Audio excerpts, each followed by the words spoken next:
បាទបងប្អូនថ្ងៃនេះខ្ញុំចង់ប្រៀបធៀបរឿងពីរបងប្អូនគេនិយាយថាការចិញ្ចឹមលក្ខណៈគ្រួសារមិនអាចក្លាយជាអ្នកមានបានទេ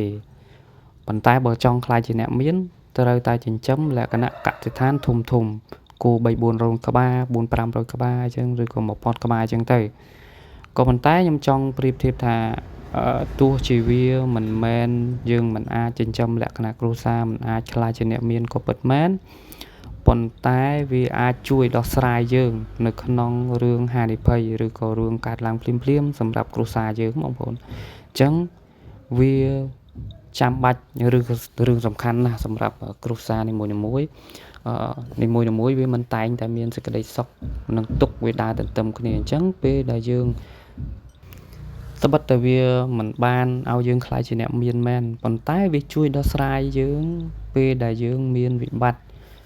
អ្វីកើតឡើងនៅក្នុងគ្រួសារដែលយើងមើលមិនឃើញដោយជាថាហេតុបាត់ហិរញ្ញវត្ថុ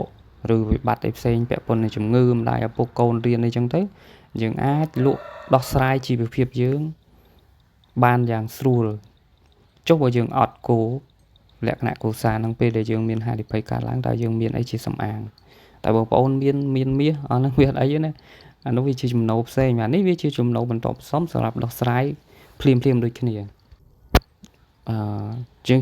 ច្បាស់ជាដឹងហើយថាបើសិនជាខ្លាចជាអ្នកមានលុះត្រាតែគេចិញ្ចឹមបែបលក្ខណៈកសិដ្ឋានក៏ប៉ុន្តែសម្រាប់គ្រួសារជនបទយើងមួយចំនួនយើងមានលទ្ធភាពឯណាទៅចិញ្ចឹមបែបកសិដ្ឋានដូចគេអញ្ចឹងយើងមានតែចំណូលពីគោលក្ខណៈគ្រួសារនឹងឯងត្បិតតែវាមិនជួយយើងខ្លាចជាអ្នកមានប៉ុន្តែវាជួយដោះស្រាយបញ្ហាដែលយើងតល់ឧទាហរណ៍ដូចជាតម្រូវការកូនចង់បានម៉ូតូថ្មីបង់ថ្លៃសាលាកូនឬក៏យកទៅប្រើប្រាស់ក្នុងអីផ្សេងយកទៅទិញដីបរិច្មុខរបរធ្វើស្រែធ្វើចម្ការយើងអញ្ចឹងហ្នឹងបងប្អូនអាហ្នឹងវាជារឿងសំខាន់ហើយ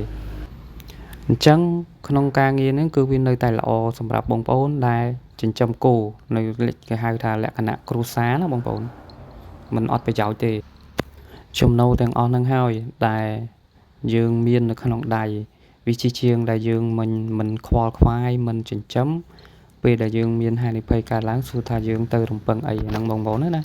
បាទហើយយើងមិនបាច់ទៅប្រៀបធៀបគេជាមួយនឹងគេកសិដ្ឋានទេគេដើមទុនច្រើនគេលុយច្រើនអញ្ចឹងច្បាស់ហើយថាគេនឹងខ្លាចជាអ្នកមានព្រោះដោយសារគោគេក៏ច្រើនអញ្ចឹងយើងអត់អាចប្រៀបធៀបបានទេយើងគ្រាន់តែនេះយើងចិញ្ចឹមផ្គូផ្សំក្រៅពីចំណូលស្នូលរបស់យើងគឺយើងមានគោនឹងជាសំអាងដើម្បីប្រើប្រាស់ចាំបាច់ក្នុងលក្ខណៈគ្រួសារយើងពេលថ្ងៃមួយអញ្ចឹងទៅ